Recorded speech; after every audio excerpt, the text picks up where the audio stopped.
Hi, Billy from Perma Pastures Farm, and today is the big day. It's processing day. Now, anybody that's been following knows that we have 40 birds in this tractor, and we're going to do something special today. Now, no doubt you've seen the other method where you take a bird, you process it, you do it whole. But today we're going to address those people. I had a friend I worked with that was asking, man, I don't have a whole lot of freezer space. I really have very little. How do I do it? How do I possibly put these birds, how do I grow anything and then put them in the freezer? Well, today is special because I'm going to show you a method on processing your animals where nothing goes to waste, but it's very unconventional. It's probably unlike any other way you've ever seen before. So we're going to show you how that's done. And then we're going to show you how we pack it into a regular sized refrigerator. Stick around. We're going to show you how we do it. Okay. All I'm going to do, just make a slit here. Now, first thing you want to do with this method is you want to pull their legs out of the hip. And all you're going to do is grab a hold of it, turn them out. You can even do it when you see the bone like this, you know it's out. You can even, if you're having a hard time, you can kind of start it this way, stick your thumbs in there, and then bam, that's what you got. So now you have a platform you can work with here. We're going to keep these feet. Now these knives, we've already done quite a few birds already. So these knives are a little bit dull, but usually I can get right through it on this one side. So you just pull, cut it right on the joint. So we'll do them both.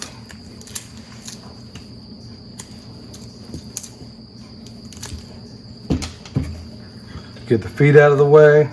And then as you push down on it, it'll make it easy. So we're going to take this, we're going to do things with these. So I'm going to put them in our little bucket over here that goes with the breast.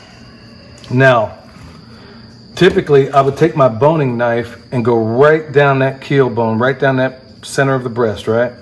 But to make this easier so you can understand and see exactly what I'm doing, so remember I made those slits there, I can run my fingers up through here and clear it up. But like I said, normally I would do it all with the breast right on it. But I want to make this clear so you have a good understanding of how these are going to work. So kind of get in there and you can run your finger both ways. And then as you're pulling up, most of this in butchery is pulling. And these knives, like I said, have gotten a little bit dull as the day's gone on. But I'm doing this right now to show you in better detail how we're going to go with this. So all you're going to do is run your knife at first right down the middle of that. And we're going to cheat it to one side. Now you got a breast here and a breast here, obviously. So small cuts, small mistakes. So I'm going to go real slow here. And all I'm going to do is once I get my fingers in there, I'm going to do more pulling than anything. And there's a bone. This is your little wishbone here. You're going to use that to follow it, but you don't want to get into the crop, which in this one is full. So when we get to that point, all we're going to do is you're using the very tip of your knife. That's all you're doing. You're going to follow that breast down all the way, get as much of that meat as you can. And you're doing more pulling. Your knife, if it's sharp, should be doing 90% of the work. So I got a good piece of the breast right there in my hand. And I'm just going to follow nice and easy. Follow that breast until you're proficient at it. Like I said, you don't want to get into the crop here, but until you're proficient at it, you don't want to be in any kind of rush. I mean, typically I get this done in under a minute if the knives are sharp. So I got this breast right here in my hand. I could go in behind the wing and make what's called an airline breast, but we're going to keep it really simple here. So we're just going to cut that off. There you go. One boneless, skinless breast. And look at all that wonderful yellow fat. You don't see that in your grocery store, do you? Look it up and you'll find out the reason why that is and why it's such an awesome sign in birds when you raise them at home. But you almost never, in fact, I don't recall ever having seen it in a grocery store. So the same thing here, folks. You're pulling and the tip of your knife is doing 99% of the work. You're not even using the rest of it, just that little tip up in there. Now, as you become more experienced, and you want to stay out of the cavity, obviously, but as you become more experienced, you can use the whole length of your knife. And I'll show you when I do one in a faster demo.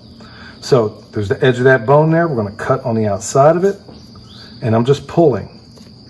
That's all I'm doing, pulling. It's super simple, and the sharper your knife, the better it is. So we're gonna run it all the way down. Get to the end of it. We're not doing anything fancy. Bam, another boneless, skinless breast. Now, I usually switch knives here and go to the, you can go to a chef's knife if you want. And then we get to the wings, and all you want to do, just like I'm doing here, you're going to go down and then back up and let the weight of the bird, you're kind of lifting it up off the table, let the weight of the bird, bam, it came loose. There you go. There's a wing, flip it over, same thing on the other side. Now, you got your leg and your thigh right in here, and back in here, there's a little nugget, a little oyster. You want to try to get all that. So this is where, like I said, not only does it serve as a platform to keep the bird stable, but now that you've gotten, you want to do it in that order. Get your breasts off, get your wings off, and then now, once again, you're going to use the weight of that bird, and all I'm going to do is use my knife to follow the very back of that bird. And this is where I'm just kind of, I can get down in there. It works better if you have a little boning knife, and I'm going to follow it all the way back. You're going to rest the knife, essentially. You're just following and feeling the bones. And all you want to do is follow that back.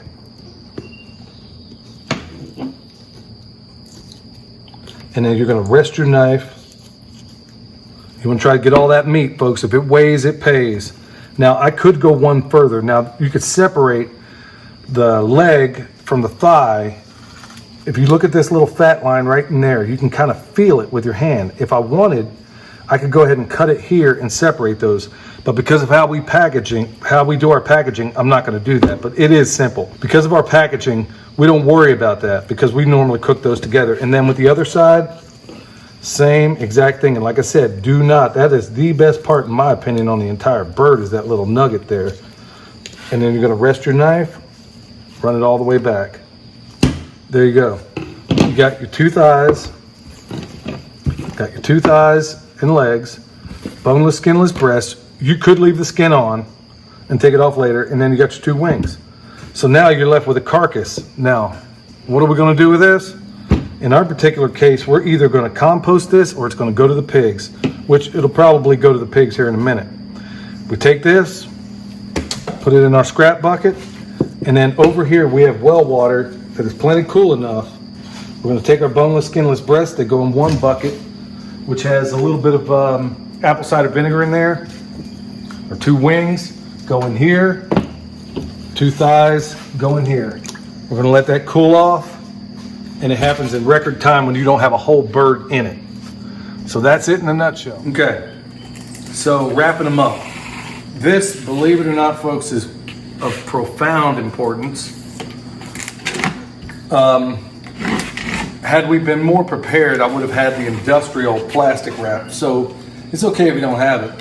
You can just double up some of this stuff. Just make sure the two seams cross. That's the big thing. And then I've taken, this stuff is definitely, cool enough at this point. So we're gonna take them, and as best we can, we're gonna arrange something of a square. When you put these two, the leg and the thighs together, this is how we do them. I mean, you can pack them any way you like, but this is the way we prefer to do it because of how we cook. So there's no real perfect way of doing this, but in this particular case, because we don't have those vacuum bags, we've came up with another way of doing this. So all I'm gonna do is get this in a plastic, try to square it up. If you look at it, it makes something of a square. Try to get as much air out of it as you can. Squeeze it out as you go. Get that plastic in there. And so now, bam, that part's done.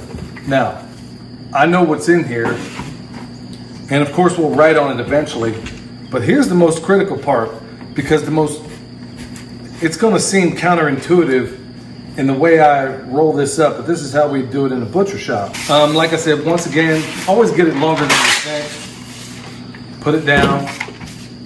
Now, instead of, the intuitive thing is to want to put it in the middle and fold it up like a present. You don't want to do that.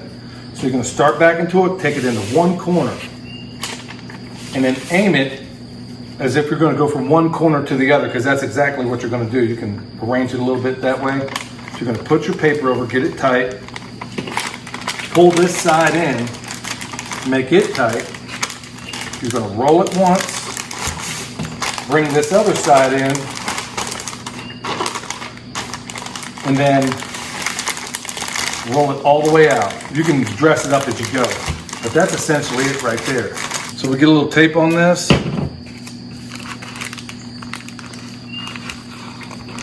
And this is exactly how you do it in the butcher shop. And then we'll take our handy dandy Sharpie and write on it whatever you want, whatever's gonna identify it. In this particular case, we know it's a thigh and a leg, so I'm just gonna put, I know what it is, so I'll just put leg because it's easy. And then bam, straight into the freezer. Folks, it's the next day. Things have had time to set up and freeze. So the real question is, were we able to get 40 birds into this one freezer? Okay, we'll find out here in a second, but the reason it was even done was really two reasons. Number one, I didn't order the bags you need to keep them whole, because we definitely have freezer space. But at the same time, it brought me back to what a coworker asked me months ago. And it was, how do I raise these meat birds and get them all in the freezer when I don't have a freezer? And frankly, right now, folks, finding a freezer is harder than finding bin Laden. So with that understanding, some folks the only thing they have may be something like this. So in addition to the experiment that we did running the meat birds and the chicken tractor on steroids, we decided on the back end, maybe we'll try another one. How many birds could we fit into a standard freezer? Well, let's take a look. There you go. That, ladies and gentlemen, is 40 birds. Now, they're not packed perfectly tight, but they're packed tight enough to where, just looking at this, I know that if I wanted, we could have easily gotten 50 birds in here if we wanted. The real key to all of this is packaging. And frankly, if you left the birds whole, I doubt you'd get more than 10 birds in this freezer. But here you are, 40 birds right there in one freezer. So for any of you that are thinking, man, I don't have enough room, I don't have the freezer space, consider the fact that maybe if you had it half full, and let's say you just had half of the freezer space left, you could conceivably, using this method, get 20, 25 birds in there, most likely. It all comes down to packaging, all comes down to butchering, all comes down to all these different things. Now, in the next video, because I think it's too much to put in this one video, the next video we're going to cover in much greater detail dollars and cents, and whether or not all of this was worth it. I think you're going to be shocked when you're going to be absolutely astonished when you see the numbers on this. So keep that in mind. And folks, hopefully, if this doesn't work for you, if it doesn't fit your situation, maybe you know somebody that it does. Because right now in America, more people are asking critical questions about where their food comes at any other time in my life. So if you don't have good use for this information, pass it on to somebody that does. So until next time, this is Billy, the Permaculture Pimp Daddy at Perma Pastures Farm. We'll see you next time.